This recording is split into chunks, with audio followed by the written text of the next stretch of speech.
This is how you use the media washing machine. Please make sure the switch is on.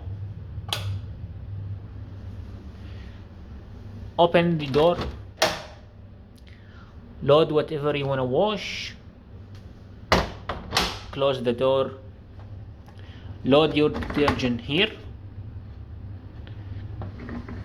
Close it, and then you can select whatsoever program that you want. You can, for example, go for quick wash, which is for 15 minutes. The time will be here, and you can start by pushing this button, and the machine will start. If you want to stop, you can click again on the same button and it will pause.